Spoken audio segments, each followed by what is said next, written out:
सुखं भावय।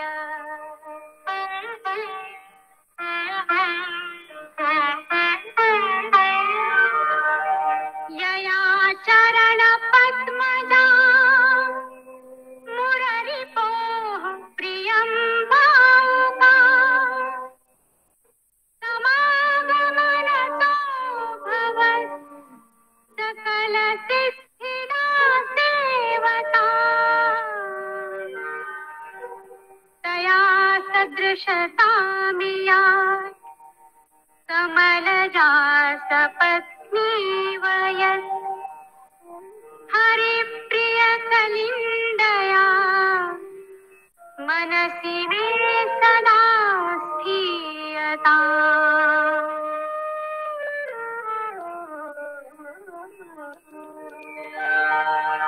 नमोऽस्तु यमुने तनया तव चरित्रमत्यद्भुतम्। न जातु यमयातना भवति ते पयः पानतः। यमोऽपि भगिनी सुतान् कथमुहन्ति दुष्टानपि। प्रियो भवति सेवनात् तव हरेर्यथा गोपिकाः।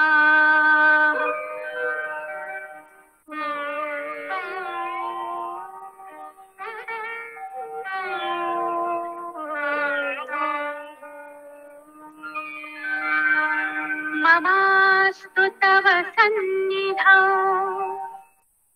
तनुनवत्वमेतावता। न दुर्लभतमारतिः मुररिपौ मुकुन्द प्रिये। अतोऽस्तु तव लालना सुरधुनी परं सङ्गमा। तवैव भुवि कीर्तिता न तु कदापि पुष्टिस्थितैः।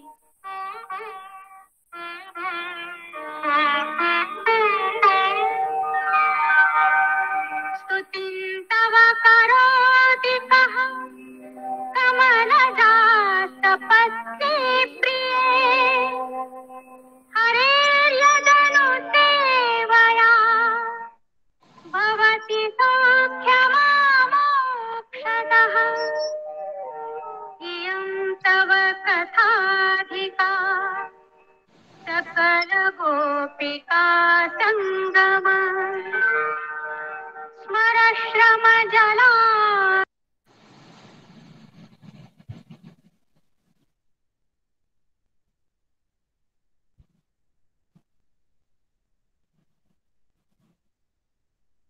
ଭଲ ଅଛ? हाँ प्रणमामि। प्रणाम करिवा प्रणाम। सर, प्रणाम करिया। हाँ हाँ हाँ हाँ हाँ। नमो नमो महोदय, नमो नमो। प्रणमामि। नमो नमो। वंशी विभूषितकरा नवनीरदाभा पीताम्बरा गरुडबिम्बफलाधरोष्ठा पूर्णेन्दुसुन्दरमुखा दरवीन्दनेत्रा कृष्णात् परं किमपि तत्त्वमहं न जाने। कृष्णात् परं किमपि तत्त्वमहं न जाने। कृष्णात् परं किमपि तत्त्वमहं न जाने। सर्वप्रथम आचार्य त्रय, विशेषकर आज की इस भागवत सुधारस पान कराने के लिए हमारे मध्य विराजमान प्रातस्मरणीय आचार्य प्रवर श्री नरोत्तम प्रभु जी को प्रणाम करते हुए और इस भागवत सुधारस पिपासु भक्त वृंदों के चरण कमलों पर प्रणाम करते हुए आज के कार्यक्रम की भूमिका को प्रारंभ करते हुए मैं अपने आप को अत्यंत धन्य अनुभव करता हूं, क्योंकि जहां भगवत सुधा का हमें धारा प्रवाह रूप से निरंतर प्राप्त हो रहा है, वहीं कभी कभी ये भी इन्हीं आचार्यों के आशीर्वाद से हमें उन भगवत चरणारविंद की कथा के प्रारंभ में कुछ शब्दों का चयन करने के बाद शब्दों को यहाँ उपस्थापित करने का हमें सौभाग्य प्राप्त हो रहा है। इसके लिए हम धन्य हैं। वस्तुतः जैसा कि आप सभी को विदित है कि हम श्रीमद् भागवत महापुराण के दसम स्कंध के दसम अध्याय के अंतर्गत जो यमल अर्जुन वृक्ष की मुक्ति प्रसंग के अंतर्गत हम चल रहे हैं। जैसा कि आचार्य महोदय ने कल ही हमें उसका श्रवण करा रहे थे कि 28वें पद्य से लेकर 30 पद्य तक कि जैसे कि भगवान श्री कृष्ण जो कि भक्तमय भक्तों के प्रेम से जो बंधन से बंधित है, ऐसे जो भक्त के प्रति वात्सल्य रखने वाले भगवान श्री कृष्ण ने जो कि एक विशिष्ट प्रयोजन के उद्देश्य से जो आए हैं, क्योंकि जैसा कि श्रीमद् भगवद गीता में कहा गया है, यदा यदा हि धर्मस्य ग्लानिर्भवति भारत अभ्युत्थानम् अधर्मस्य तदात्मानं सृजाम्यहम् परित्राणाय साधूनां विनाशाय च दुष्कृतं धर्म संस्थापनार्थाय संभवामि युगे युगे। उस लक्ष्य को, उस प्रयोजन को भित्ति करके उन्होंने जो देवर्षि नारद जी के अभिशाप से अभिशप्त जो दोनों जो कुबेर के दोनों पुत्र जो कि हमारे नलकुबर और मणिग्रीव, तो उनको मुक्ति दिलाने के लिए उन्होंने जो अर्जुन वृक्ष को उत्पाटन किया उखुल के माध्यम से, और वहां से जो निकले दोनों दिव्य पुरुष, तो उन्होंने जो स्तुति की, वो स्तुति वस्तुतः हमारे लिए स्तुति के अंदर जो निहित है तत्व, वो हमारे लिए अत्यंत महत्वपूर्ण है, क्योंकि इसमें समस्त दर्शनों का तथ्य निहित है। सांख्य योग न्याय कोई ऐसा दर्शन का तत्व नहीं जो नहीं है। उसमें कितने बढ़िया तरीके से कल आचार्य जी ने हमें समझाया कि कृष्ण कृष्ण 2 बार क्यों उच्चारित किया। वहां उन्होंने चक्रवर्ती पाद की टीका के अनुरूप उन्होंने इस बात को समझाया कि 2 बार उच्चारण करने के पीछे राज किया है। और ये भी है कि किसी के प्रति अगर हमारी श्रद्धा रहती, भावना रहती, प्रेम रहता और दृढ़ निष्ठा रहती, उसका द्योतक होता कि हम उसको बार बार संबोधन करते। इस प्रकार उन्होंने वहां जो उच्चारण किया है, कर्षति कृष्ण, जो आकर्षित करता है वो कृष्ण, और कृष्ण जो वासुदेव पुत्र कृष्ण, इस प्रकार उच्चारण करते हुए आगे बढ़े। और फिर आगे कहते हैं कि सांख्य दर्शन में जिस प्रकार व्यक्त और अव्यक्त पदार्थों का ये स्वरूप मान है, क्योंकि वास्तुतः सही है, लुता की तरह ये है कि लुता या उर्णनाभ की तरह है, उपादान कारण है, निमित्त कारण है। ईशावास्योपनिषद का जो तत्व यहाँ निहित है, ईशावास्यम इदम सर्वम यत्किंच जगत्याम जगत, अतः ये सारा ब्रह्म जो है, ये सारा जगत को उत्पादन करने वाले हैं, और ब्रह्म ही उनके कारण है, उपादान कारण भी है, निमित्त कारण है, क्योंकि ब्रह्म उसके अंदर है और उसके बाहर भी है। यही इनकी अलौकिकता, इस तथ्य को आगे बता रहे हैं। और आगे समय का यापन न करते हुए मैं पुनः आचार्य जी से निवेदन करता हूँ कि आगे हमें सुधा, भक्ति सुधा का रस पान कराते हुए आगे पुनः स्तुति का जो कार्यक्रम है आगे बढ़ेगा, उसको बढ़ाएं। हमें पुनः प्रणाम करते हुए निवेदन करता हूँ कि आचार्य जी और आज पुनः आगे हमें इसका श्रवण कराएं। हरे कृष्ण कृष्ण कृष्ण हरे हरे, हरे राम राम राम हरे। ओम अज्ञानतिमिरान्धस्य ज्ञानाञ्जना शलाकया चक्षुरुन्मिलितं येन तस्मै श्रीगुरवे नमः। श्रीचैतन्यमनोभीष्टं स्थापितं येन भूतले स्वयं रूपः कदा मह्यं ददाति स्वपदान्तिकम्। वन्देऽहं श्रीगुरो श्रीयुतपदकमलं श्रीगुरो वैष्णवांश्च श्रीरूपं साग्रजातं सहगण रघुनाथान्वितं तं सजीवम् साद्वैतं सावधूतं परिजनसहितं कृष्णचैतन्यदेवं श्रीराधा कृष्णपादान् सहगण ललिता श्रीविशाखान्वितांश्च हे कृष्णा करुणा सिंधो दीनबंधो जगत्पते गोपेश गोपिका कांत राधा कांत नमोस्तुते तप्त कांचन गौरांगी राधे वृंदावनेश्वरी वृषभानुसुते देवी प्रणमामि हरिप्रिये नमो महावदान्याय कृष्णप्रेम प्रदायते कृष्णाय कृष्णचैतन्य नाम्ने गौरत्विषे नमः वाञ्छाकल्पतरुभ्यश्च कृपा सिन्धुभ्यः एव च पतितानां पावनेभ्यो वैष्णवेभ्यो नमो नमः। जय श्री कृष्ण चैतन्य प्रभो नित्यानंद श्री अद्वैत गदाधर श्रीवासादि गौरभक्तवृंद हरे कृष्ण कृष्ण कृष्ण हरे हरे हरे राम राम राम हरे हरे। नमो ओं विष्णुपादाय कृष्णप्रेष्ठाय भूतले श्रीमते भक्तिवेदांत स्वामिन्निति नामिने नमस्ते सारस्वते देवे गौरवाणी प्रचारिणे निर्विशेष शून्यवादी पाश्चात्य देशतारिणे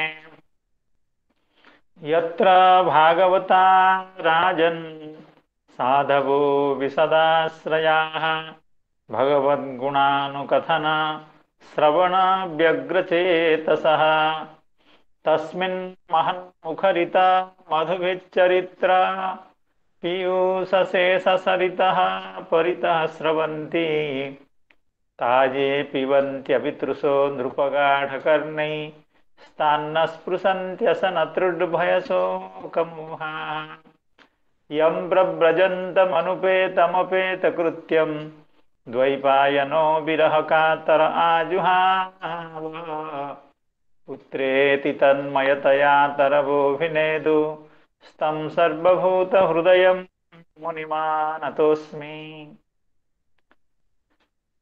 सायंकालीन इस कथा सत्र में जुड़े हुए समस्त संतजनों, भक्तजनों, विद्वज्जनों, श्रीमद्भागवत कथा रस पिपासु सुधीजनों के चरणों में बारंबार प्रणाम निवेदन करता हूँ। हमारे मित्र श्री पूर्णचंद्र जी जैसे अभी बता रहे थे, कल की कथा का संक्षेप में सूचना दे रहे थे एवं आज हम लोगों को क्या करना है उसका भी संकेत कर रहे थे। जैसे कि हम लोग कल भगवान के द्वारा यमलार्जुना के रूप में विद्यमान कुबेर जी के जो दो पुत्र नलकुबर एवं मणिग्रीव उनके उद्धार की बात सुन रहे थे। दोनों दो अर्जुन वृक्षों से निर्गत होकर के वहां से निकल करके सूर्य की तरह वन्य की तरह चमक रहे थे, समस्त दिशाओं को अपनी कांति से उद्भासित कर रहे थे एवं सभी दिशाओं में लग रहा था कि वे खुद उद्भासित हो रहे हैं, अर्थात उनके अंग की कांति अत्यंत दिव्य थी। और वे दोनों आकर के भगवान को प्रणाम निवेदन किए एवं भगवान की स्तुति कर रहे थे। कृष्णम प्रणम्य शिरसा अखिल लोकनाथम, अखिल लोकनाथ समस्त ब्रह्मांड के मालिक जो भगवान श्री कृष्णचंद्र हैं, उनको प्रणम्य, उनका प्रणाम करके, बद्धांजलि बीरजसा विदमु चतुस्म, अर्थात उनके चित्त में जो दंभ था, जो मद था, जो अहंकार था एवं जो उन्माद था, वह सब तपस्या के कारण, देवर्षि नारद की कृपा के कारण, भगवान के संकल्प के कारण वे समस्त दुर्गुण उनके हृदय से निकल गए हैं, इसलिए वे बीरजस हो गए हैं। अर्थात रजोगुण एवं तमोगुण का कोई लेस अभी बाकी नहीं है। इतनी तपस्या के बाद तो एवं भगवान के संकल्प के बाद उनका चित्त अत्यंत शुद्ध हो गया है और उनकी स्मृति भी अक्षुण्ण रही है, क्योंकि देवर्षि नारद जी की उनके ऊपर कृपा थी कि आपको इतना कुछ होने के बावजूद भी आपको यह स्मृति निरंतर बनी रहेगी। अर्थात आप लोगों ने कैसा व्यवहार किया था, आप स्वरूपतः कौन हैं एवं आपको क्या प्राप्त करना है। भगवान की कृपा प्राप्त करनी है, भगवान के दर्शन प्राप्त करने हैं, भगवान से बात भी करनी है, भगवान को प्रणाम निवेदन करना है, ये सब उनको यथावत याद था। तो इसलिए उनके चित्त शुद्ध हो गए थे एवं वे भली भांति समझ रहे थे ये जो बालक हमारे सामने हमारे सामने ये उदूखल के साथ भूमि में जा रहे हैं, अपने पैर के अपने अपने अपने अपने पैरों के बल पर, अपने घुटनों के बल पर जो चल रहे हैं एवं जिनके उदर में दाम बंधा हुआ है और जो जिस दाम को इधर उदूखल में बांधा गया है, ये और कोई भी नहीं है, ये तो अखिल ब्रह्मांड नाथ श्री कृष्णचंद्र भगवान है। इस तरह का बोध हो गया एवं ये भगवान की स्तुति करने लगे। कृष्ण कृष्ण महायोगिंस्त्वमाद्य पुरुषः परः व्यक्ता व्यक्तमिदं विश्वं रूपम ते ब्रह्मणो विदुः, रूपम ते ब्राह्मणा विदुः। दोनों पाठ हैं। हे कृष्ण, हे कृष्ण, हे महायोगिन, आप तो परम पुरुष हैं, आप तो आदि पुरुष हैं एवं यह समस्त सूक्ष्म एवं स्थूलात्मक जो विश्व है, जगत है, ये सब आप ही हैं। अर्थात आपके व्यतिरिक्त इस संसार में कुछ भी नहीं है, ऐसा तत्वज्ञ लोग जानते हैं। तो इस पद्य की व्याख्या हम लोग श्रीधर स्वामी पाद की व्याख्या के आधार पर एवं बृहत क्रम संदर्भ के रचयिता जो जीव गोस्वामी पाद हैं, उनकी व्याख्या के आधार पर हम लोग समझ रहे थे। अब अगले श्लोक में प्रवेश करेंगे। ये भगवान की स्तुति कर रहे हैं। त्वमेकः सर्वभूतानां देहा स्वात्मेन्द्रियेश्वरः, त्वमेव कालो भगवान् विष्णुरव्ययईश्वरः, त्वमेकः सर्वभूतानां देहा स्वात्मेन्द्रियेश्वरः, त्वमेव कालो भगवान् विष्णुरव्ययईश्वरः। अर्थात हे भगवान, आप ही सर्वभूतानां ईश्वरः, आप समस्त प्राणियों के नियंत्रक हैं, समस्त प्राणियों के आप ही मालिक हैं, आप ही ईश्वर हैं। आपके संकल्प से ही समस्त प्राणीगण इस संसार में सुख दुख का भोग करते हैं। इसलिए आप समस्त भूतानाम देह, असु, आत्मा एवं इंद्रिय, इनके ईश्वर हैं। अर्थात आप सभी के शरीर का भी नियंत्रक हैं, आत्मा का भी अर्थात बुद्धि का एवं इंद्रियों का, सभी का आप नियंत्रक हैं। समस्त जीवों के इंद्रियों के, बुद्धि के, मन के, चित्त के, अहंकार के आप परिचालक हैं, आप उसके मालिक हैं।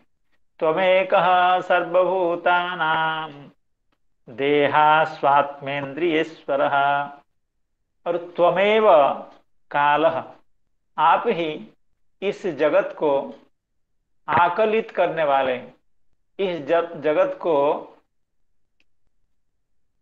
जगत के परिणाम के लिए कारणीभूत जो काल है, इस जगत को ग्रास करने वाला जो काल है, इस जगत को विनष्ट करने वाला जो काल है, वो भी आप ही हैं। और आप ही विष्णु हैं, अर्थात आप सर्वव्यापक हैं, सर्वत्र आपकी सत्ता विराजमान है। आप अव्यय हैं, अर्थात आपका कभी विनाश नहीं होता है, आपका कभी क्षय भी नहीं होता है। एवं आप परमेश्वर हैं, आप ईश्वर हैं, अर्थात सभी के नियंत्रक हैं, सभी के वशयिता हैं, सभी को आप अपने नियंत्रण में रखने वाले हैं। त्वमेकः सर्वभूतानां देहास्वात्मेन्द्रियेश्वरः। त्वमेव कालो भगवान विष्णुरव्यय ईश्वरः। इसकी व्याख्या श्रीधर स्वामीपाद की जो व्याख्या है, उन्होंने इस श्लोक के अर्थों को बहुत अच्छे ढंग से समझाया है। तो हम लोग उन्हीं की व्याख्या का अध्ययन करते हैं। श्रीधर स्वामीपाद कह रहे हैं, नियंतापि त्वम एव इति ऊचतुः। अर्थात इस जगत के जैसे सृष्टा आप ही हैं, उसी तरह से आप ही इस जगत के नियंता हैं, नियंत्रणकारी हैं, इस जगत के परिचालक भी आप ही हैं। नियंतापि त्वम एव इति ऊचतुः। ऊचतुः अर्थात उक्तवन्तौ, नलकूबर एवं मणिग्रीव, इन दोनों ने भगवान की स्तुति करते हुए भगवान से कहा कि हे भगवान, आप ही इस जगत के, इस ब्रह्मांड के नियंता हैं, अर्थात नियंत्रणकारी हैं, परिचालक हैं, मालिक हैं। त्वम एकः इति, और आप कैसे हैं? देह असु आत्मा इंद्रियेश्वरः। तो देह, असवः, प्राणः, आत्मा, यहाँ आत्मा शब्द से अहंकार को लिया गया है। एवं इंद्रियाणि च, अर्थात देहश्च, असवश्च, प्राणाश्च, आत्मा च, अहंकारश्च, आत्मा च, इंद्रियाणि च इति देहास्वात्मेन्द्रियः। देहास्वात्मेन्द्रियाणि तेषाम ईश्वरः। आप, अर्थात आप जीव के इन सब तत्वों के आप ईश्वर हैं। ननु, अब कोई प्रश्न करे, अगर भगवान कहें कि हमको आप क्यों ईश्वर मान रहे हैं, आप दोनों हमको कैसे ईश्वर मानने लगे, कि हम क्यों ईश्वर हैं? क्योंकि इस जगत की प्रवृत्ति तो दूसरे दूसरे कारणों से होती है। कैसे? ननु अस्य कालो निमित्तम, अर्थात इस जगत का निमित्त कारण काल है और उपादान कारण प्रकृति है। तो मैं इस बीच कहां से आ गया? जब जगत का मूल कारण, मूल प्रकृति है और वह उपादान कारण है और काल निमित्त है, काल के कारण प्रकृति में गुणक्षोभ होता है, फिर महत अहंकार आदि क्रमेण जगत की सृष्टि होती है। तो इसमें तो काल ही निमित्त कारण है और प्रकृति इसमें उपादान कारण है। मैं तो कुछ करने जाने वाला नहीं हूं, करने धरने वाला मैं तो कोई भी नहीं हूं। ननु अस्य कालो निमित्तम प्रकृति उपादानम। अब प्रकृति है जातः महान, प्रकृति से महान, तथा अहंकार इत्यादि, और विश्वात्मतया परिणमते, अर्थात प्रकृति से उत्पन्न या प्रकृति से प्रवृत्त जो महान है वही विश्वात्मतया, अर्थात समग्र विश्व के रूप में वही प्रतीत होता है। और पुरुषः कर्ता नियंता च, और जो पुरुष है वो जगत का कर्ता है और नियंता है, अर्थात ये दोनों उपादान कारण हैं। और पुरुष यानी ईश्वर वे कर्ता हैं एवं नियंता हैं। किम अत्र अहम, मेरी यहाँ पर जगह कहाँ है, मैं इसमें क्या हूँ? मेरा इसमें कुछ भी नहीं है। अतः आहतु, इस प्रश्न के उत्तर में ये दोनों नलकूबर एवं मणिग्रीव बोल रहे हैं, त्वमेव कालः, अर्थात हे भगवान, आप जिस काल की बात कर रहे हैं वो काल भी आप ही हैं। क्यों? त्वमेव कालः इत्यादि ना सार्धेन, अर्थात 1.5 श्लोक के साथ भगवान की स्तुति करते हुए कहते हैं कि आप ही इस जगत के सृष्टा हैं। यतः भगवान ईश्वरः त्वमेव कालः भगवान, अर्थात आप ही भगवान हैं, आप ही ईश्वर हैं, आप ही विष्णु हैं। अर्थात विष्णु त्वम अतः कालो नाम तव लीला, अर्थात हे भगवान आप हमको अपना स्वरूप छुपा नहीं सकते हैं, क्योंकि देवर्षि नारद की कृपा से हम आपको जान पाते हैं, क्योंकि आपने हमारे ऊपर कृपा की थी एवं आपने आपका परिचय हमको दिया था और यह भी कहा था कि हाँ, दिव्य वर्ष शरत शत जब व्यतीत हो जाएगा तब तुम दोनों भगवान की कृपा से मुक्त हो जाओगे। तो आप वही साक्षात भगवान हैं। हम दोनों को इस वृक्ष योनि से अभी मुक्ति मिली है, तो इसीलिए हम आपके स्वरूप को जानते हैं। आप तो साक्षात विष्णु हैं, आप तो साक्षात अव्यय ईश्वर हैं, और जिस काल की बात आप कर रहे हैं वह काल तो आपकी लीला है। अर्थात ये काल जो इतना प्रभावी है, काल देखिए हम लोगों को कभी कभी कितना सुख मिलता है, कितनी उपलब्धि होती है, कितना सम्मान मिलता है, लेकिन थोड़े दिन के बाद, थोड़े समय के बाद वो सब फीका हो जाता है। और कितना दुख मिलता है, कितनी व्यथा, कितनी वेदना, संसार में कितने जगह अपमानित होना पड़ता है, लेकिन वो सब याद नहीं रहता है। काल के प्रभाव से, काल के कारण हम उसको भी भूल जाते हैं, सुख को भूल जाते हैं, दुख को भी भूल जाते हैं, क्योंकि जितने दुख हमको प्राप्त होते हैं वे सभी दुख अगर हमको याद रहें तो हमारा जीना असंभव हो जाएगा। तो भगवान का यह व्यवस्था है। काल के कारण हम सब कुछ भूल जाते हैं। देखिए, हम प्रतिदिन भगवान की कथा श्रवण करते हैं, कहते हैं, सुनते हैं, कितनी कथा आई है इस बीच में, लेकिन आप लोगों को विश्वास नहीं होगा कि जो कथाएं हम लोग इतना परिश्रम से उसकी व्याख्या को पढ़ करके, उस श्लोक को बार बार याद करके, या उसको अर्थ को समझने की कोशिश करके, या उसको कैसे उपस्थापन किया जाए, इतना मेहनत के बाद भी कुछ भी याद नहीं है। जो कुछ हो गया है, जितना पाठ हमने किया है, मुझे तो कुछ भी याद नहीं है। फिर वही चीज को उसका फिर अभ्यास करें तभी संभव है। तो इसलिए ये सब काल का प्रभाव है। हमारी बुद्धि में कितनी सारी बातें आती हैं, कितने अनुकूल प्रतिकूल कितनी भी स्थितियां आती हैं, तो हम उस सबको भूल जाते हैं। हाँ, तो इसलिए काल भगवान का एक विचित्र स्वरूप है। और श्री श्रीधर स्वामी पाद कह रहे हैं, ये तव लीला, कालो नाम तव लीला। तो काल आपकी लीला है, इसलिए काल आपसे अतिरिक्त नहीं।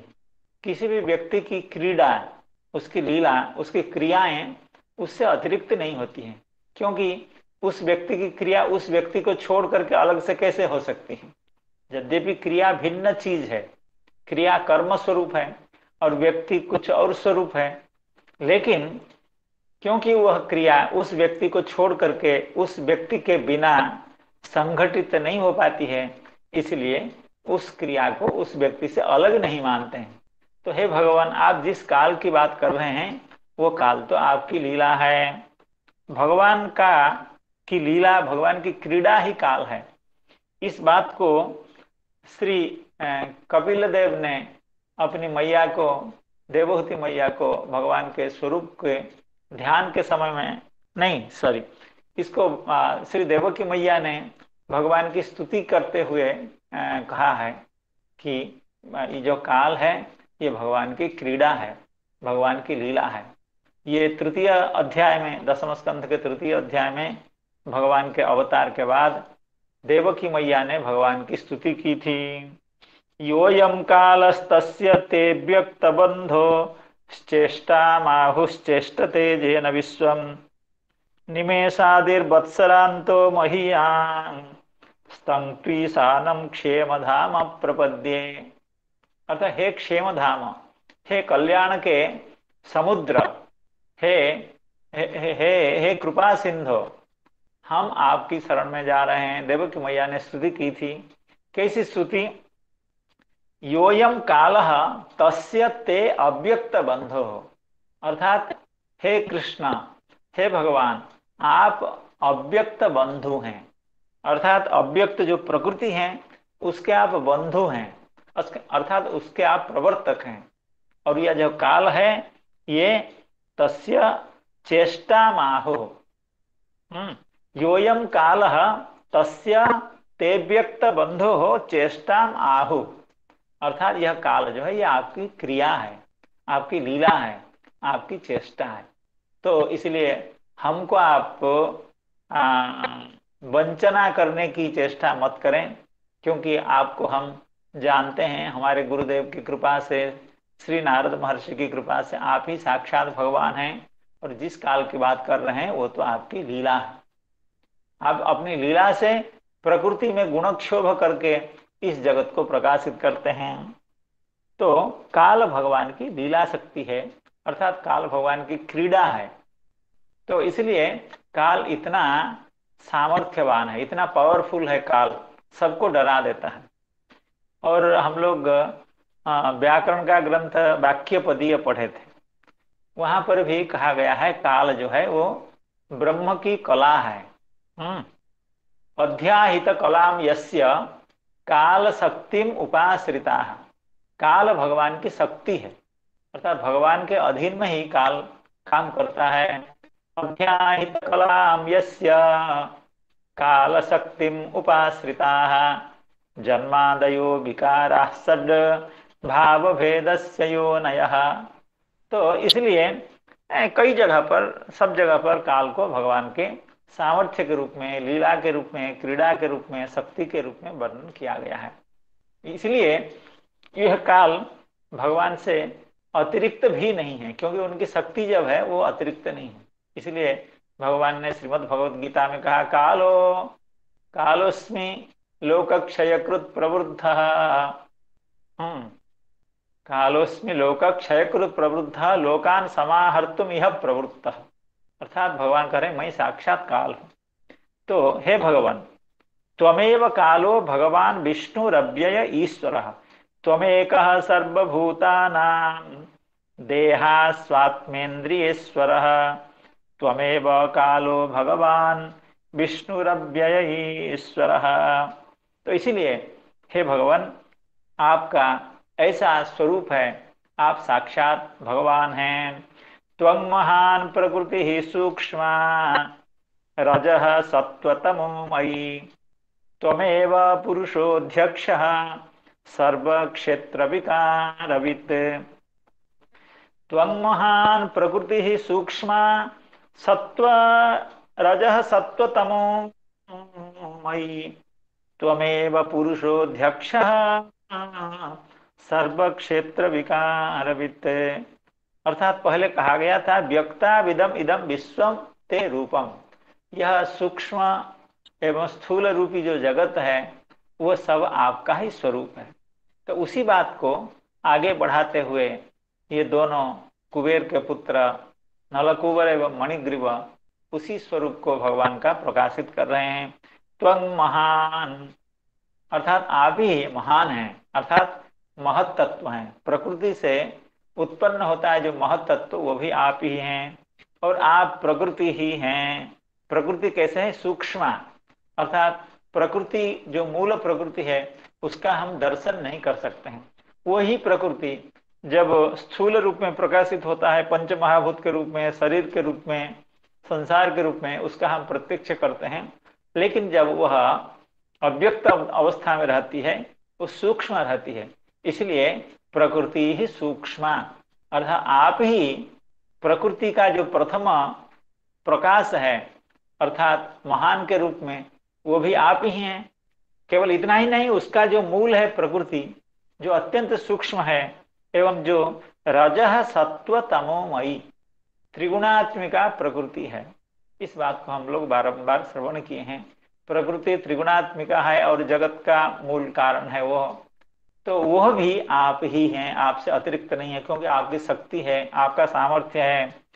त्वं महान् प्रकृतिः सूक्ष्मा रजः सत्त्वतमो मयि त्वमेव पुरुषोऽध्यक्षः सर्वक्षेत्र विकारविद। आप ही पुरुष हैं, अर्थात प्रकृति में काल के रूप में गुणक्षोभ करने वाले आप ही पुरुष हैं एवं आप ही अध्यक्ष हैं। अध्यक्ष अर्थात साक्षी हैं, अर्थात आप भी समस्त जीवात्मा के भीतर परमात्मा के रूप में विराजमान होकर के उसके कर्म फलों को प्रदान करते हैं एवं उसकी चेष्टाओं को आप अत्यंत सावधानी से दर्शन करते हैं। साक्षी के रूप में आप ही विद्यमान हैं एवं सर्व क्षेत्र विकारवित, समस्त जो क्षेत्र हैं अर्थात जितने भी शरीर हैं उसमें जितने विकार हैं, मन बुद्धि अहंकार चित्त जितने भी हैं उनको सब आप जानते हैं भली भांति। अर्थात आपके अगोचर में संसार का कोई भी पदार्थ नहीं है। जीव का जो भी स्वरूप है एवं जीव का जो मन बुद्धि इंद्रियादि हैं उसको आप भली भांति जानते हैं। यह सर्वज्ञ सर्वविद, यह सर्वज्ञ सर्वविद इत्यादि कहा गया। त्वमेव पुरुषोऽध्यक्षः सर्व क्षेत्र विकारविद त्वं महान् प्रकृतिः सूक्ष्मा रजः सत्त्वतमो मयि त्वमेव पुरुषोऽध्यक्षः सर्व क्षेत्र विकारविद। इसको भी श्रीधर स्वामी पाद की व्याख्या के आधार पर हम लोग पढ़ लेते हैं। तो प्रकृति ही, ज्यादा कुछ आपने लिखा नहीं है, प्रकृति ही शक्ति ही, अर्थात जो प्रकृति जगत का मूल कारण के रूप में कही जाती है वह भी भगवान की शक्ति ही है। अब पुरुषः भगवान का अंश है। अब महान है कार्य, प्रकृति का प्रथम कार्य है महान। अतः त्वमेव सर्वम इत्यर्थः, अर्थात हे भगवान इसलिए यह स्थूल सूक्ष्मात्मक, यह स्थिर जंगमात्मक जो भी जगत विद्यमान है, संसार में जो भी वस्तु विद्यमान है वो सब आप ही का स्वरूप है।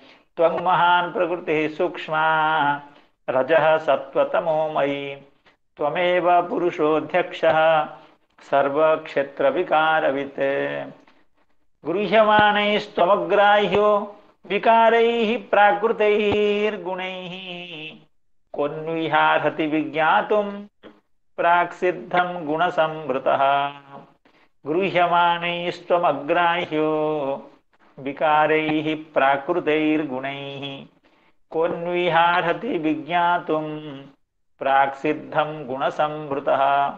आगे स्तुति करते हुए भगवान का जो लोकोत्तर स्वरूप है, अर्थात भगवान जीव के इंद्रियों के द्वारा ग्राह्य नहीं होते हैं एवं भगवान क्यों अधोक्षज हैं उस बात को इस पद्य में प्रकाशित किया जाता है।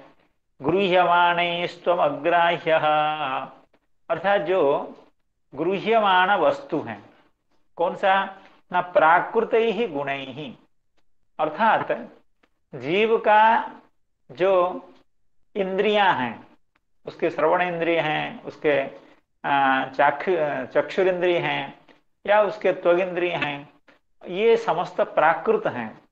तो प्राकृत जीव के यानी जीव के जो प्राकृत गुण हैं अर्थात उसकी जो इंद्रियां हैं, उसकी जो मनोबुद्धि अहंकार आदि हैं उनके द्वारा आप अग्राह्य हैं।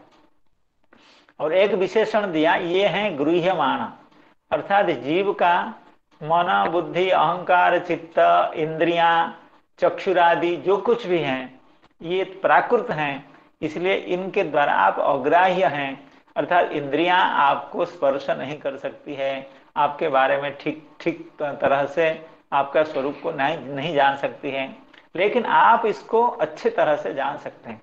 इसलिए गृह्यमाण अर्थात आपके द्वारा गृह्यमाण, हे भगवान आपके द्वारा जाने जाने वाले ये जीव की जी इतनी इंद्रियां हैं, मनोबुद्धि अहंकार आदि हैं एवं जीव का जो भी स्वरूप है वो आपके द्वारा गृह्यमाण है। लेकिन इन स्वरूपों के द्वारा, इन इंद्रियादियों के द्वारा आप अग्राह्य हैं। गृह्यमाणैस्त्वम अग्राह्यः, अर्थात गृह्यमाणैः प्राकृतैः गुणैः, अर्थात प्रकृति का विकारभूत जो गुण है जिसको मनोबुद्धि अहंकार चित्त इंद्रियां कहते हैं वे आपके द्वारा तो गृह्यमाण हैं, लेकिन इनके द्वारा आप गृह्यमाण नहीं हैं। इसलिए त्वम अग्राह्य गृह्यमाणैः प्राकृतैः विकारैः गुणैः त्वम अग्राह्यः गृह्यमाणैस्त्वम अग्राह्यो विकारैः प्राकृतैः गुणैः। और दूसरी बात, आपको यथायथ रूप में न जान पाने का, न समझ पाने का दूसरा भी कारण है। क्या? कोन्विहारति विज्ञातुम प्राक् सिद्धम गुण संवृतः। कोन्विहारति विज्ञातुम प्राक् सिद्धम गुण संवृतः, अर्थात आप अनादि सिद्ध हैं, आप प्राक् सिद्ध हैं, आप सह पूर्वेशाम अपि गुरु कालेन अनवच्छेदात। योग सूत्र में कहा गया है कि पूर्वेशाम अपि गुरु, अर्थात जो ब्रह्मा महेश कुमार आदि हैं, जो अत्यंत प्राचीन हैं, जैसे ब्रह्मा जी जगत के सृष्टा हैं और शंकर जी उनके पुत्र हैं, सनत कुमार आदि उनके पुत्र हैं ब्रह्मा जी के। तो ये जो भी हैं, ये जितने भी प्राचीन हैं, उनके भी आप गुरु हैं। इसका मतलब है कि आप नित्य सिद्ध हैं, आप अनादि काल से विद्यमान हैं। और यह जो जीव है, जो अपने मनोबुद्धि अहंकार चित्तादि के द्वारा जगत का भोग करता है, जगत को प्रत्यक्ष करता है, वे भला आपको कैसे देख सकता है? कौन विहारति विज्ञातुम प्राक् सिद्धम। आप तो प्राक् सिद्ध है, आप पहले से ही विद्यमान हैं। इसलिए आपकी कितनी कितनी लीलाएं हैं, आपके कितने कितने चरित्र हैं, आपके कितने कितने स्वभाव हैं, आपके कितने नेत्र हैं, कितने आपकी इंद्रियां हैं, आप कितने भुजाएं हैं, आपके कितने चरण हैं, आपके कितने उदर हैं, आपके कितने कंठ हैं, तो इसको जीव ठीक से नहीं जान सकता है, क्योंकि आप प्राक सिद्ध हैं, आप पूर्व सिद्ध हैं, आप अनादि सिद्ध हैं, आप नित्य सिद्ध हैं। कोन्विहारति विज्ञातुम, यह को नु विज्ञातुम अर्हति। इस संसार में कौन ऐसा जीव है, कौन ऐसा साधक है, या कौन ऐसा प्राणी है आपको जान सकता है? और एक बड़ी समस्या है, एक तो समस्या है, कई समस्याएं हैं जीव का भगवान को न जान पाने का, कई समस्याएं हैं, क्योंकि भगवान अप्राकृत हैं और जीव की इंद्रियां, जीव की मनोबुद्धि अहंकार, ये सब प्राकृत हैं। तो इसलिए प्राकृत मनोबुद्धि अहंकार इंद्रियों से अप्राकृत वस्तु को नहीं जाना सकता है। एक तो समस्या यह है। और दूसरी समस्या है, अर्थात क्वालिटेटिवली ये जो इंद्रियां हैं या जीव के जो अस्त्र हैं, जीव के जो साधन है वस्तु को जानने के लिए, वो इंफीरियर है क्वालिटेटिवली। और दूसरी बात है कि ये बहुत बाद में आया है। भगवान अनादि सिद्ध हैं और जीव की ये सब योग्यताएं हैं, दर्शन प्रत्यक्षादि योग्यता हैं, ये बाद में आई है। तो एक तो बात है कि भगवान चेतन है और जीव की यह सब चीजें जिसके द्वारा वो भगवान का प्रत्यक्ष करने की कोशिश कर रहा है, वो प्राकृत हैं। और भगवान अनादि सिद्ध हैं, नित्य सिद्ध हैं, और जीव की ये सब योग्यताएं ये हाल की हैं, ये अभी की हैं, ये अनादि सिद्ध नहीं हैं।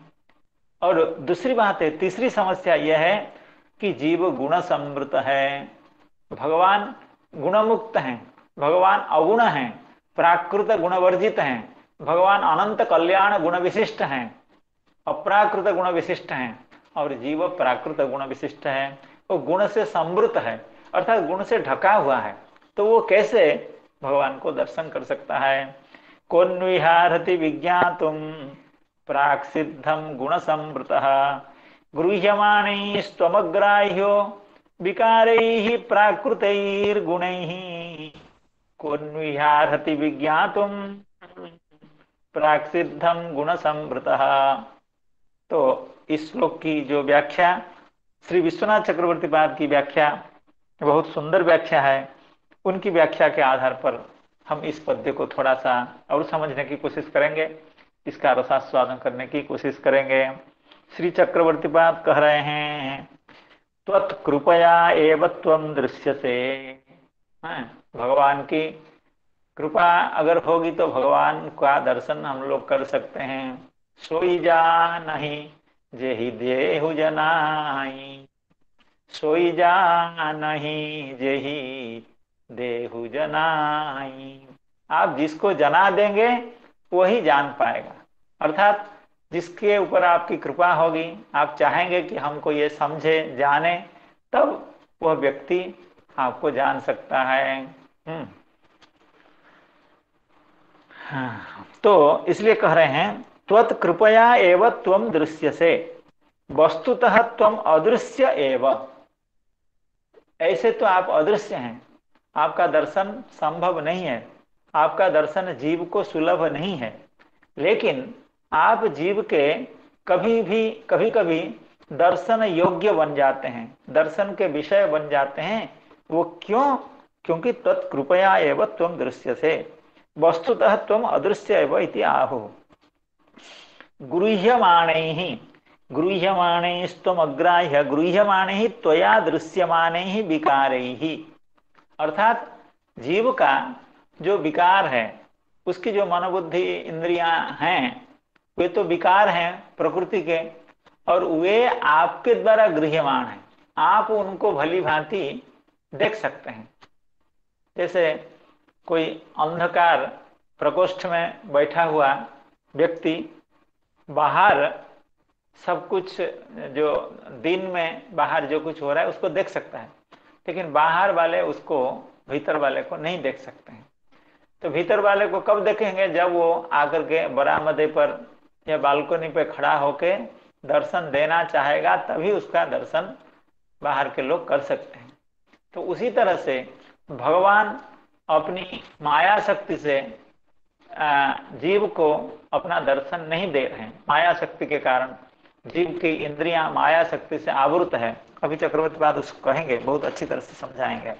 गृह्यमाणैः त्वया दृश्यमानैः विकारैः, अर्थात आप जिन विकारों का दर्शन कर सकते हैं, करते ही हैं, ऐसा जो मनोबुद्धि अहंकार आदि है, बुद्धि इंद्रियादि भी द्रष्टात्वम न गृह्यसे। अर्थात जिन जीव की जिस मनोबुद्धि इंद्रिय अहंकार आदि का दर्शन आप करते हैं, ऐसी जो बुद्धि, ऐसा जो मन, ऐसा जो अहंकार, या ऐसी जो इंद्रियां हैं, उनके द्वारा आप दर्शनीय नहीं हैं, क्योंकि आप दृष्टा है। द्रष्टात्वम न गृह्यसे कीदृश ही प्राकृत ही, अर्थात ये सब प्राकृत हैं, गुणकार्य ही। तेना, श्री चक्रवर्ती पाद बहुत अच्छी बात कह रहे हैं। यद्यपि सामान्यतया जीव के दृष्टि के गोचर भगवान नहीं होते हैं, क्योंकि जीव के इंद्रियां, जीव के मनोबुद्धियादि ये सब प्राकृत हैं, लेकिन तेना अप्राकृत ही अगुण कार्य ही बुद्धिन्द्रियादि तु त्वं दृश्यसे एव। लेकिन कोई व्यक्ति अगर अपने इंद्रियों को, अपनी बुद्धि को, अपने मन को अप्राकृत बना लेता है, तो उस अप्राकृत मनोबुद्धि अहंकार में भगवान प्रकाशित हो जाते हैं। इसीलिए इतना सारा विशेषण देकर के कहा गया, प्राकृत ही गुणे ही त्वं न दृश्यसे त्वं अग्राह्य। तो जो प्राकृत गुण है, मनोबुद्धि अहंकार जब प्राकृत हैं, उन प्राकृत मनोबुद्धि अहंकार इंद्रिय आदियों से भगवान का दर्शन नहीं हो सकता है। लेकिन वही इंद्रियां अगर मनोबुद्धि अहंकार आदि अगर अप्राकृत बना लिए जाएं, अप्राकृत हो जाएं, तब उससे भगवान का दर्शन हो सकता है। यही श्री चक्रवर्ती पाद कह रहे हैं। तेना अप्राकृत ही अगुण कार्य ही बुद्धिन्द्रियादिभिस्तु त्वं दृश्यसे। तो ये कैसे संभव है? अर्थात स्वभावतः जीव का जो इंद्रिय, जीव की जो इंद्रियां, जो मनोबुद्धि अहंकार आदि प्राकृत हैं, उसको अप्राकृत कैसे बनाया जाएगा? तो उसको अप्राकृत ऐसे बनाया जाएगा कि जब अप्राकृत के साथ उसका संबंध होगा, तो धीरे धीरे उसकी अप्राकृतता आ जाएगी, अर्थात वह प्राकृत नहीं रह जाएगा। अर्थात जब भगवान की सेवा में, भगवान की भक्ति में वह समस्त इंद्रियों का विनियोग करेगा, तो ये प्राकृत इंद्रिय होते हुए भी उसके संस्पर्श से, भक्ति के संस्पर्श से, भगवान के संस्पर्श से, भगवान की सेवा के संस्पर्श से, यही इंद्रियां जो आज तक प्राकृत इंद्रियां थी वही धीरे धीरे धीरे धीरे अप्राकृत हो जाएगी। तो इसलिए कह रहे हैं तेना अप्राकृत ही अगुण कार्य ही, अर्थात त्रिगुणात्मक प्रकृति का जो कार्य नहीं है ऐसी जो इंद्रियां अर्थात अप्राकृत इंद्रियां जो बुद्धि इंद्रियादि भी त्वम दृश्य से एव। आगे कह रहे हैं तो इसका यह मतलब हुआ कि हमारी प्राकृत इंद्रियां जब अप्राकृत हो जाएंगी तब उससे हम भगवान का साक्षात्कार कर पाएंगे। इसलिए कहा गया अतः श्री कृष्ण नामादि न भवेद ग्राह्यम इंद्रियैहि सेवोन्मुखे जिह्वादौ स्वयमेव स्फुरत्यतः। अतः श्री कृष्ण नामादि न भवेद ग्राह्यम इंद्रियैहि, इसलिए भगवान का जो नाम है, भगवान की जो लीलाएं हैं, भगवान के जो चरित्र हैं, भगवान के जो स्वरूप हैं, वो हमारे इंद्रियों से ग्राह्य नहीं होते। देखिए कितनी चेष्टा की जाती है, कई लोगों के ऊपर इसकी परीक्षा की गई, थोड़ा सा भगवान का नाम बीच बीच में लें तो कभी नहीं लेगा। वो कहेगा कि अभी हमारा टाइम नहीं है, अभी तो हम नौकरी में हैं, अभी तो हम, अरे आप तो रिटायर्ड हैं इसलिए बैठ करके ये सब करते हैं, हमारे पास कहाँ समय है, हमको तो सुबह भाग करके शाम को आना पड़ता है। तो कोई ना कोई जीव बहाना बना लेता है। कई लोगों के साथ ऐसा हुआ, आप लोगों को भी अनुभव हुआ होगा। भाई 2-4 नाम प्रतिदिन लो भगवान का, मनुष्य जन्म मिला है, आगे कहाँ मिलने वाला है, लेकिन कोई ना कोई बहाना बना करके वो छूट जाएगा, अर्थात भगवान का नाम नहीं लेना चाहिए। आप किसी को खींच करके, शाम को कथा हो रही है, जैसे हम लोगों को अच्छी लगती है कथा, आपको भी अच्छी लगती है, तो आप किसी मित्र से जरूर यह प्रस्ताव दिए होंगे कि भाई शाम को कथा हो रही है और कथा संस्कृतज्ञ लोग कथा कर रहे हैं, तो चलिए आप भी हमारे साथ बैठ करके सुनिए, लेकिन कोई नहीं तैयार होगा। बहुत कम लोग संसार में हैं इन चीजों के लिए तैयार होंगे। क्यों? यह जीव का जो इंद्रियां हैं, उसकी बुद्धि है, उसका मन है, वो प्राकृत है, अर्थात वो उस तरह की चीजों से, अच्छी चीजें उसको अच्छी नहीं लगती है। कोई नशा करने वाला हो, उसको अगर पंचामृत आप पिलाइएगा तो वो स्वीकार नहीं करेगा, उसको तो वही शराब चाहिए, वो रास्ते में जो जहाँ तहाँ मिलता है शराब वह चाहिए, उसको आप पंचामृत पिलाइए, वो उसको कोई मजा नहीं आएगा। आपके प्रेम से बाध्य होकर के कभी अगर पी ले तो वो उसको उससे आनंद नहीं आएगा। तो उसी तरह से अतो श्री कृष्ण नामादि न भवेद ग्राह्यम इंद्रिय ही, भगवान के नाम रूप लीलादि इंद्रिय ग्राह्य नहीं होते हैं, क्योंकि इंद्रिय प्राकृत हैं और भगवान के नाम लीला गुणादि स्वरूप आदि ये सब अप्राकृत हैं। लेकिन सेवोन्मुखे ही जिह्वादौ स्वयमेव स्फुरत्यतः, जब जीव के चित्त में इस तरह की प्रवृत्ति आएगी, इस तरह की भावना आएगी, ना हमको भी भगवान की कथा श्रवण करनी चाहिए, हमको भी भगवान का नाम थोड़ा बहुत करना चाहिए सुबह बैठ करके स्नान आदि करके, तो जब इस तरह के संकल्प मन में आएंगे तो फिर वे नाम धीरे धीरे अच्छे लगने लगेंगे और भगवान की वह कथा भी अच्छी लगने लगेगी। तो इसी बात को श्री चक्रवर्ती पाद कह रहे हैं कि प्राकृत जो गुण हैं, प्राकृत जो इंद्रियां हैं, उनके द्वारा हे भगवान आप ग्राह्य नहीं हैं। ये दोनों कुबेर के पुत्र नल कुंवर एवं मणिग्रीव भगवान की स्तुति कर रहे हैं, उसी की व्याख्या में श्री चक्रवर्ती पाद कह रहे हैं यद्यपि प्राकृत इंद्रियों से भगवान ग्राह्य नहीं है, लेकिन वह इंद्रियां भगवान की सेवा करते करते, भगवान का नाम जप करते करते, भगवान के प्रसाद का सेवन करते करते वे इंद्रियां जब प्राकृत तत्व को छोड़ करके प्राकृत तत्व की हानि से, प्राकृत तत्व के चले जाने से धीरे धीरे अप्राकृत होते जाएंगे, अर्थात दिव्य होते जाएंगे। उन इंद्रियों से भगवान का ग्रहण आसानी से हो जाएगा और भगवान ऐसे इंद्रियों में, ऐसे जीवों के चित्त में, ऐसे जीवों के हृदय में प्रकाशित हो जाते हैं। तेन अप्राकृत ही अगुण कार्य ही बुद्धिन्द्रियाधिविस्तु त्वं दृश्य से एव इति भावः। ननु अप्राकृतत्वा जीवो जानातु नैव इति आहतुः कोन्विहारति विज्ञातुम प्राक् सिद्धम गुण संवृतः। तो ठीक है, ये जो प्राकृत वस्तु है यानी शरीर एवं इंद्रियां, मन, बुद्धि, अहंकार आदि ये प्राकृत हैं, क्योंकि प्रकृति से इनकी निष्पत्ति हुई है, प्रकृति से इनका प्रकाश हुआ है, या प्रकृति के कार्य हैं। लेकिन जीव जो है वो तो भगवान का अंश है। हाँ, ममेवांशो जीव लोके, तो भगवान का अंश जब है वो तो अप्राकृत है, वो तो चित्त है। तो वो क्यों भगवान को ग्रहण नहीं कर लेता है, वो क्यों भगवान का साक्षात्कार नहीं कर लेता है? ठीक है, इन मनोबुद्धि अहंकार आदि जो इंद्रियां हैं या हैं ये तो प्राकृत हैं, लेकिन जीव तो भगवान का अंश होने के कारण चेतन है, तो वो क्यों भगवान का साक्षात्कार नहीं कर लेता है? ननु अप्राकृतत्वा जीवो जानातु नैव इति आहतुः। ना, जीव फिर भी नहीं जान सकता, यद्यपि जीव भगवान का अंश विशेष है और चित्त है, अप्राकृत है, फिर भी वो भगवान को जानने में समर्थ नहीं है। क्यों? प्राक सिद्धमिति त्वदीय तटस्थ शक्ति विलासत्वात् जीवस्यापि त्वं कारणम। जीव यद्यपि नित्य है, लेकिन भगवान की जो तटस्थ शक्ति है, स्वरूप शक्ति, तटस्थ शक्ति एवं माया शक्ति, ये भगवान की मुख्य 3 शक्तियां हैं।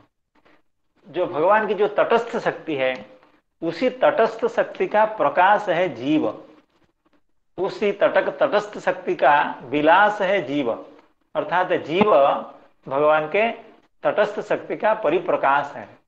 एक स्वरूप में प्रकाशित होता है जीव भगवान की तटस्थ शक्ति से, तो वो उसके भी आप कारण हैं। उसके कारण होने के कारण उससे आप पहले सिद्ध हैं और वो बाद में आया है जीव। यद्यपि नित्य है, यद्यपि आपके तटस्थ शक्ति का वो विलास है, फिर भी आप प्राक सिद्ध हैं, इसीलिए आपको नहीं जान सकता है, क्योंकि कारण को कार्य नहीं जान सकता है। कारण तो कार्य को जानता है। जैसे पिता माता बच्चों के हर हरकतों को जानते हैं, क्यों? उन्होंने देखा है।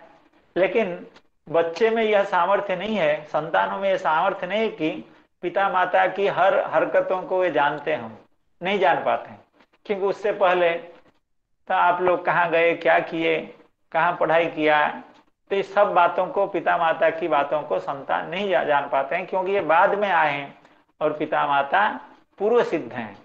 तो उसी तरह से भगवान को मनोबुद्धि इंद्रियां आदि तो जान नहीं पाती हैं और जीव भी नहीं जान पाता है, इसलिए क्योंकि जीव भगवान की जो तटस्थ शक्ति है उसका परिप्रकाश है, अर्थात वो पहले अप्रकाशित रूप में था और अभी जब प्रकाशित हुआ है और अभी जानना चाहता है, उसका प्रकाश बाद में हुआ, इसीलिए वो नहीं जान सकता है। और दूसरी और एक बड़ी बात है कि वो गुण संवृत है, अर्थात प्राकृत गुणों के द्वारा, त्रिगुण के द्वारा वो आवृत है, संवृत है, अर्थात गुणों से वो आच्छादित है, गुणों से वो बंधा हुआ है, इसलिए वो भगवान के स्वरूप को नहीं जान सकता है। गुण संवृत इति गुणातीतस्तु स त्वद्भक्त्या कथंचित् त्वां जानाति इति भावः। श्री चक्रवर्ती पाद यहाँ यह हम लोग को आश्वासन देते हैं कि यद्यपि जीव की इंद्रियां, मनोबुद्धि इंद्रियां आदि ये प्राकृत हैं और वो स्वयं भगवान की तटस्थ शक्ति होने के कारण, उसका तटस्थ शक्ति का विलास होने के कारण उसका प्रकाश बाद में हुआ है, लेकिन वह उसकी जो इंद्रियां हैं और वो उसकी इंद्रियां जब सेवा करते करते, भगवान की भक्ति का अनुष्ठान करते करते अप्राकृत हो जाती हैं, तो उन इंद्रियों के द्वारा भगवान का साक्षात्कार हो सकता है।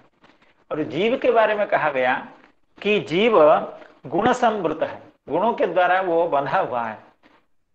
अगर उसको गुण से मुक्ति मिल जाएगी, अर्थात गुण का संवरण, गुण का आवरण अगर उसका नष्ट हो जाएगा, तो भी वो भगवान का साक्षात्कार कर सकता है।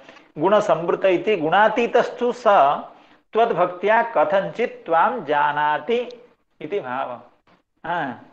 भगवन् महिम्नो जानाति गुण संवृत इति गुणातीतस्तु स त्वद्भक्त्या कथंचित् त्वां जानाति इति भावः।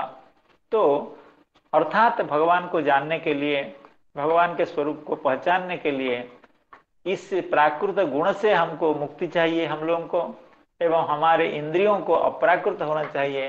वो भगवान की सेवा के उन्मुखता के द्वारा, अर्थात भगवान की सेवा करने के संकल्प के कारण हम भगवान की कथा का श्रवण करेंगे, हम भगवान के नामोच्चारण करेंगे, कीर्तन करेंगे। इस तरह के संकल्प से हमारे चित्त शुद्ध हो जाते हैं। जैसे असत संकल्प से, अगर हमारे चित्त में असत संकल्प आ गया कि मैं हमारे जो प्रतिवेशी हैं उसके घर से चोरी करूंगा, अभी चोरी हुआ नहीं है, अब होगी कि नहीं ये भी अभी उसका कोई ठीक नहीं है, क्योंकि अगर सब कुछ अनुकूल नहीं हुआ हम शायद उसके घर में चोरी नहीं भी कर सकते हैं।